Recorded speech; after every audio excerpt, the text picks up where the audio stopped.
श्री सुखदेव जी बोले, हे राजन, सद्युम्न के वन प्रस्थान करने के पश्चात उनके पिता श्राद्धदेव ने संतानोत्पत्ति की इच्छा से 100 वर्षों तक श्री नारायण की यमुना तट पर बैठकर आराधना की। तब भगवान की कृपा उन्हें प्राप्त हुई और उनकी स्त्री श्रद्धा के गर्भ से 10 पुत्रों की उत्पत्ति हुई। उनके ज्येष्ठ पुत्र का नाम इक्ष्वाकु और दूसरे पुत्र का नाम पृषद हुआ। पृषद गुरु वशिष्ठ की गौओं को चराता था। एक दिन एक सिंह शेर गौशाला में घुस गया। उसे देखकर गौओं ने रंभाना शुरू किया। सिंह को देखकर पृषद ने अपनी तलवार का तीव्र वार सिंह पर किया। वह तलवार सिंह का कान काटती हुई एक गाय के पेट में जा घुसी, जिससे उसकी मृत्यु हो गई। प्रातःकाल में मरी हुई गाय को देखकर वशिष्ठ जी अत्यंत क्रोधित हुए और पृषद को श्राप दे दिया कि तेरी तलवार से गौ हत्या हुई है, इसलिए तू शूद्र हो जा।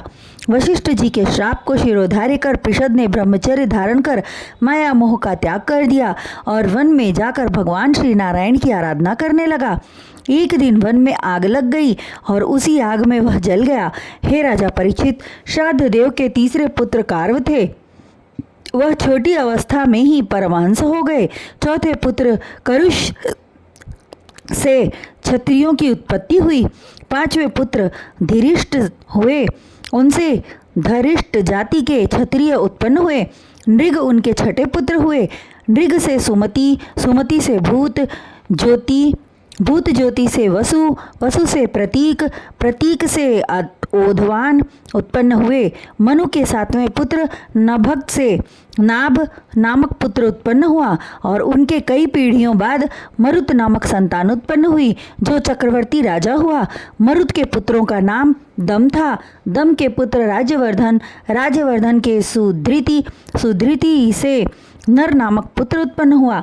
हे राजा परीक्षित, नर के पुत्र केवल, केवल से बंधुमान, बंधुमान से बंधु और बंधु से तृणा बिंदु नामक पुत्र उत्पन्न हुआ, जिसने अलंबुका नामक अप्सरा से विवाह कर ईडविडा नामक कन्या की उत्पत्ति की।